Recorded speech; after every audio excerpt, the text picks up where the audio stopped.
Let me just say, one mother to another, do something about your dad's immigration practices, you feckless. He listens to you. It's that four-letter word, igniting a firestorm of controversy. Comedian Samantha Bee, she is under fire for her vicious and vulgar attack on Ivanka Trump. How about we don't make a ton more minors unaccompanied and we don't treat any kids like criminals? It may have started as an impassioned monologue about kids separated from parents along the Mexican border.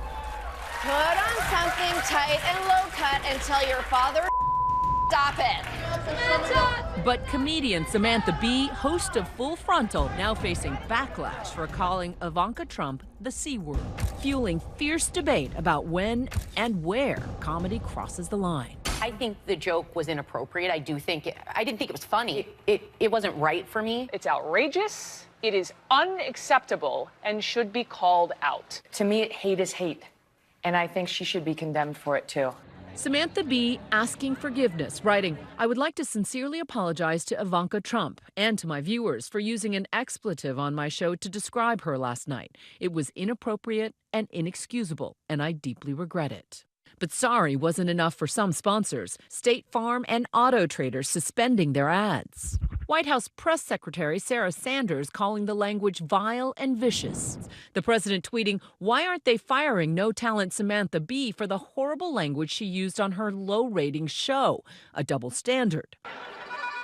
The double standard, a reference to ABC canceling Roseanne Barr's show earlier this week, after the comedian tweeted a racist insult, comparing Valerie Jarrett, an African-American Obama official, with an ape. I'm not surprised that people have asked for Samantha Bee to be fired. It comes 2 days after Roseanne Barr was fired, and they're trying to make it out to be a kind of polarity between liberal and conservative. But to equate the racism with her rudeness, and to equate the target of Roseanne Barr's racist attack, African Americans, with Ivanka Trump, who comes from a position of power, is different. Still, many are drawing comparisons and drawing the conclusion that Barr was punished and Bee protected because of their politics, pointing to another primate joke Bill Maher previously made about President Trump as further evidence of bias. I made a joke about his father being an orangutan once, and he marched into court with his birth certificate and sued me.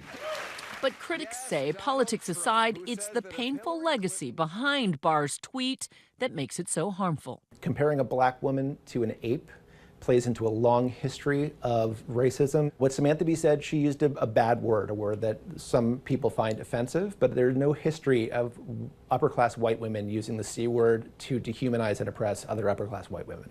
Roseanne remaining active on Twitter, but apparently taking some time away from the spotlight. The comedian was scheduled to appear on Joe Rogan's podcast today, but he says she canceled, in part because she is not doing well. Thank you. I was feeling very Kate Middleton, so... Comedian Heather McDonald cut her teeth on Chelsea Lately, a show that was known for its racy humor. I have to admit! It's grosser with me. It's grosser with you! But she says both Barr and Bee made a mistake. I think they're both wrong. Racism definitely crosses the line. We still have this as a problem, and anything that somehow encouraging it is very disturbing to people. I think the bigger thing about the Samantha Bee is about women treating women a certain way, and if we're supposed to all be empowering each other and feminists, then why are you going at people like that? Right, but the question is, in the era of Me Too, are women no longer allowed to insult other women? Look, we all don't love each other. You know, we all are not going to go to camp together. I mean, you can dislike someone. It's impossible for all women to all love each other and hold hands across America. At least for now, TBS seems to be sticking by the comedian. The cable network tweeting in part, "Those words should not have been aired. It was our mistake too." Ultimately, does Samantha Bee lose fans or gain them? From what I can tell, the people that liked her and watched her show are totally down and love her. The people that are hating on her probably didn't even know that she had a show. Just last night, the Television Academy honored Full Frontal for its social impact, highlighting issues like healthcare and sexual harassment. Bee skipped the red carpet, but appeared to address the incident in her acceptance speech, saying, "Every week I strive to show the world as I see it, unfiltered. Sometimes I should probably have a filter. I accept that." I think what Samantha Bee did was wrong.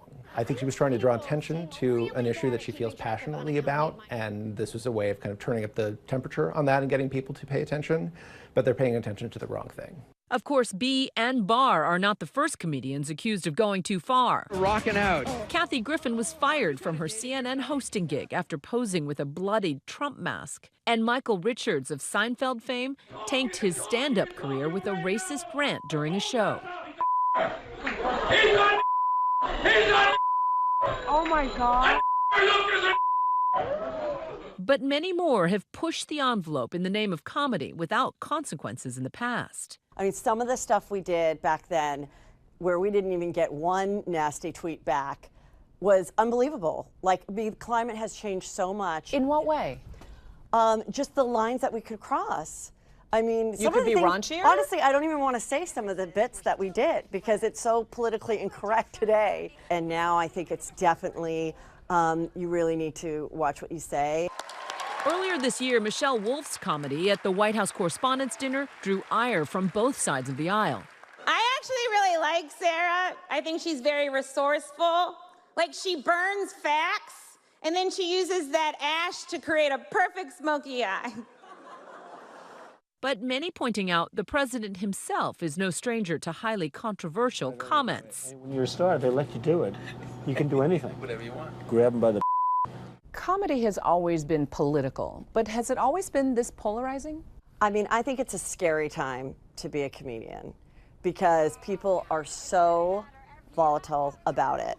And if they even think that you might think differently from them, they're like, whoa, I thought I liked you. Is political correctness going to kill comedy? No, I don't think it is. I think that the comedians have to work a little harder. You have to think about, is this joke worth it? Is this tweet worth it? Don't just put it out there. Whether an edgy punchline is considered repugnant or not may morph with the times, but ultimately what matters most is the audience reaction. If you're offended, don't go to the comedy club. If you don't like Samantha Bee, don't watch her show. Listen, a lot of people might be watching it this week that, again, never knew TBS even existed, let alone Samantha Bee. Let's make lemonade out of lemons. It's important that people not only have their visceral reactions, which they share, but then also pull these things apart and figure out where we're going as a country, as a culture, because the comedy reflects all of that. Hi, everyone. George Stephanopoulos here. Thanks for checking out the ABC News YouTube channel. If you'd like to get more videos, show highlights, and watch live event coverage, click on the right over here to subscribe to our channel. And don't forget to download the ABC News app for breaking news alerts. Thanks for watching.